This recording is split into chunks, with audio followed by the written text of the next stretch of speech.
chose de notable quand même, c'est que la fin du scénario, ça s'est décidé presque au dernier moment en fait. On n'avait pas réellement de fin. Il disait alors voilà, à quoi les gens s'attendent, parce qu'il faut pas que ça soit ce que les gens s'attendent. D'ailleurs, enfin, au début c'était juste que moi, Link, voilà, comme je suis un gardien avec mon infini sur le front, et ben je peux modifier les trames du temps et faire refaire apparaître Petit Bum. Mais après je l'ai barré, non, c'est nul, ça va pas. Non, il faut un truc plus qui remette en cause tout. Et tout depuis le début. Ça, il y a que les bonnes fins qui font ça. Et finalement, on s'est dit tous les deux que le plus logique ce serait qu'en fait tout ça, ça faisait partie de l'imagination des deux véritables personnes, Valérian et Bastien. Je fais une petite vidéo qui s'appelait l'affaire Postibum où j'interviewais voilà, tous les acteurs pour leur demander leur version de la fin. C'était pas mal parce qu'on avait vraiment plein de réponses différentes. Il y a eu quelques réponses qui allaient dans le sens à nous de la véritable fin et qu'on n'a pas mis dans cette vidéo d'ailleurs, qu'on peut peut-être les mettre là dans ce making of. Alors moi je pense que le personnage Bastek et le personnage Valink étaient en train de rêver et qu'en fait la boulangerie de Monsieur Petitbum n'avait donc jamais fermé. Voilà. Et le bandeau. C'est parce que en fait... Ah oui, je sais. C'est parce que en fait c'est Harry Potter. Et ses parents, ils ont pas voulu qu'il sache qu'il était Harry Potter. Alors ils ont caché la cicatrice en forme d'éclair. Le bandeau. Mais ça n'empêche que comme ils vont être dans une imagination de 3e niveau, dans les lames de l'imagination, et bah, ils vont rester bloqués. De toute façon. La clé par contre elle sert à ouvrir la clé qui permet de sortir de l'âme de l'imagination. Non, ce serait trop facile. Celui qui était le plus proche, je pense, c'était Florian Labatte. Alors lui, il est même allé encore plus loin. Et comme en fait ils ont tout imaginé depuis le début, et bah, c'est un peu Inception. Depuis le début on est dans l'imagination de quelqu'un déjà. Donc on peut être l'imagination de Bastien ou l'imagination de Valérian par exemple. Alors ce qui serait vraiment génial c'est que, tu vois dans Inception il y a toujours un rêveur qui doit se réveiller. Et tous les autres ils subissent un peu. Ouais. Ça serait marrant que vous avez imaginé d'avoir 2 rêveurs. Ouais. Et en fait le bandeau et la clé sont les 2 petits objets qui permettent de revenir à la réalité.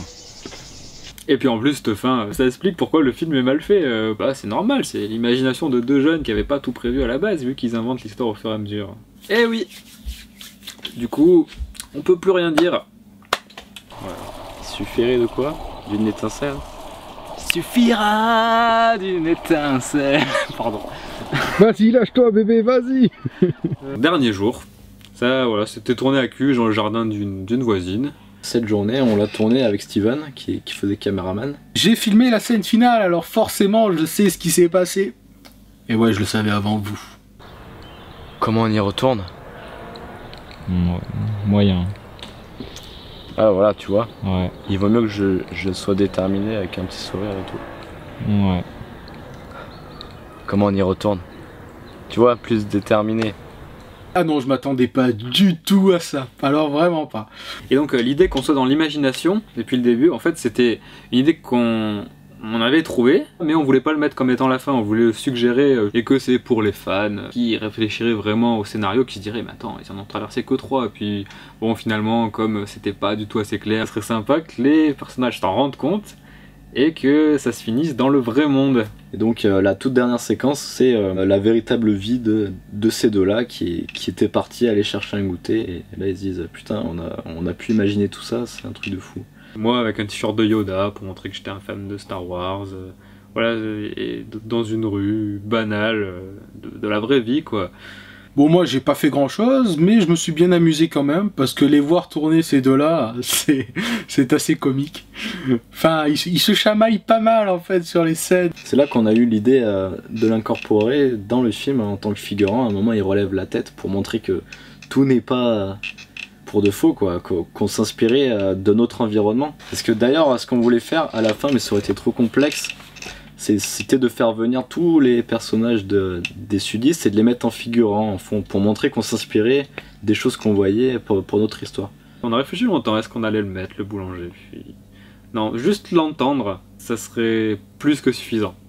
Et justement, le fait que la rencontre avec les héros et le boulanger se passe hors cadre, bah, ça permet de stimuler l'imagination de chacun, et du coup, tout le monde peut s'imaginer le boulanger comme il a envie.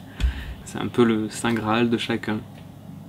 Du coup c'est voilà, c'est Antoine Frère qui a fait la voix du boulanger, le chef de chantier. Il le savait même pas d'ailleurs que c'était lui. Quand il a vu la projection, il s'est dit « Oh mais c'est moi qui fais la voix du boulanger. Vous auriez dû me le dire !» Non, c'était la surprise. Et même à la fin, pour laisser planer un peu le doute, il y a un ovni qui passe au-dessus de la boulangerie. Alors il est très furtif, hein, bien sûr, c'est comme dans la vie réelle quand on voit un ovni, on sait pas du tout ce que c'est. Si ça se trouve c'est une mouche. D'ailleurs voilà, on le laisse tellement planer que on sait même pas si c'est une fin ou si c'est un à suivre. Même le film il sait plus. Il y a même un 42 au milieu. Et puis finalement ça devient un infini. Et... Mais voilà, ça continue quand même après dans le générique pour montrer que l'univers continue dans l'imagination d'exister. Mais ce qui était important dans ces scènes, c'était pour tous ces personnages, c'est qu'est-ce qui a changé dans leur vie. Lolo qu'on revoit, qui retrouve Kamour, bon, elle n'est pas très importante, mais on voit que Kamour au début, elle lit, elle fait des cours de Tata Soumi, donc elle a gardé quand même un contact avec Bastek. Avec Roman, ça a été à Saint-Pons, où on a enfin compris à quoi servait le scorpion de Romarin. Alors le scorpion, ben, j'ai toujours pas compris. Ah si, il sert à la fin pour la pêche. Les scorpions, bah c'est parce que je suis scorpion. Et... Ah oui, c'est parce que à la base, on s'était dit que chacun des 3 personnages aurait un objet. Et cet objet, il aura une utilité à la fin de l'histoire. Donc il fallait que Romarin ait quelque chose. Et on a cherché, on a regardé autour de nous. Et on a trouvé ce vieux scorpion en plastique. Ouais, donc je pense que c'est un bon choix qu'il a fait le Dr Romarin à la fin de... Après tout, toutes ces babioles électroniques, je veux dire, c'est... Non, la pêche, c'est bien. Tivan, le barbare, qui est retourné dans son monde, mais avec toujours son arme de militaire. Il est plutôt content. Enfin, bon, il a pas tué Valink. Hein. À mon avis, ce sera un de ses grands regrets. Et oui, les barbares n'ont pas de sous pour se racheter des fringues. Merci de ne pas poser la question. Ouais, c'est mieux sur l'épaule. Ouais, ça fait plus style. Putain, ça me manque. Le barbare des temps modernes, ça fait plus style. C'est clair, t'as appris des mots. J'y vois, qu'est-ce que tu crois là? J'ai passé 2 mois dans l'autre monde. Tu m'as pris pour qui? Bien sûr, je me suis intégré. Il chasse le daim, un daim que ça c'est Bastien qui l'a filmé depuis le Canada. Ça peut pas être fini maintenant? De quoi? Toutes tes scènes? C'est vrai? Il faut une fin.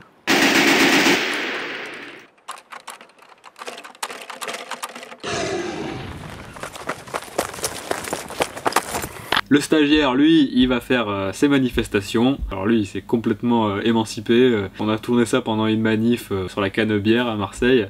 Mais on voit que même là, il se fait quand même piétiner par les gens, par la foule. Donc même quand il veut faire quelque chose de sa vie, il en reste pas moins le souffre-douleur. Ensuite, bah, les nordistes. Ça, c'était une scène importante que je voulais pour faire un lien avec leurs vidéos à eux, parce que les nordistes, ils ont vraiment créé leur propre série concurrente. Bon, ils ont fait que un seul épisode, mais si ça marche, peut-être qu'ils en feront d'autres. Ce sera disponible sur la partie fan art du site des sudistes. Yannick Kraft qui teste les téléporteurs. Ça, on l'a filmé dans la salle du Comédia où a été projeté le film. La scène où je fais 2 personnages tout en étant schizophrène et en sachant que je joue 2 personnages.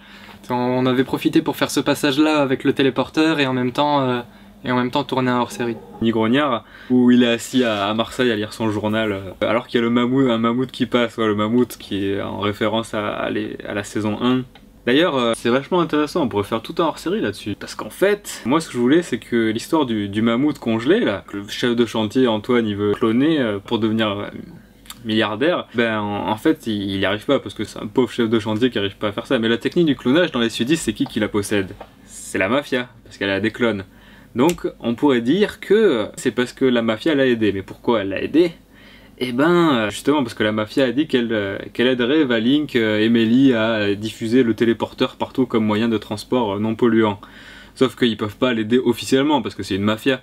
Donc pour avoir un financement officiel, eh ben, ils ont marchandé avec le chef de chantier pour lui dire « Ah ben, si une fois que tu es riche, tu finances la vente du téléporteur, eh ben, voilà, en échange, nous on te clone ton mammouth. » Des petites histoires secondaires, même tertiaires, que pour ceux qui ont envie de gratter un peu. Puis il y a le contrôleur qui lui, il faut qu'il remette tout en ordre. Tout ça, ça a été fait en 5 minutes. Le coup de balai, ça a été un moment très difficile parce que vu l'exigence de Valérian, mes coups de balai n'étaient pas assez bons. On a réussi en 5 minutes, mais si j'étais pas en retard, je pense que la scène aurait duré 1 heure pour 3 coups de balai, quoi. Et le Martien qui va sur Facebook. Donc ça, je l'ai filmé dans ma chambre, sur mon bureau à moi, où voilà, il tape sur internet, il est content, il a vraiment créé son propre compte, hein, si vous cherchez, le Martien, il y est vraiment. Là, on en vient au boulanger, que je voulais mettre dans la dernière image du film, sous le garlaban, voilà, mais avec écrit dessous les sudistes à la façon d'Hollywood pour... c'est mon rêve en fait, qui écrit les sudistes sous le garlaban. Mais en Santon, voilà, parce que au Bagne, là où on tourne, c'est le pays des Santons de Provence.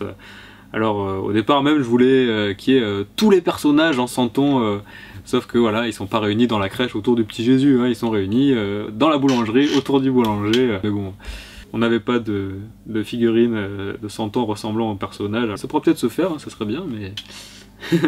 Mais pour l'instant, il n'y avait que le boulanger qui était un personnage qui existait déjà, donc on a pris lui et je suis vraiment content de cette fin.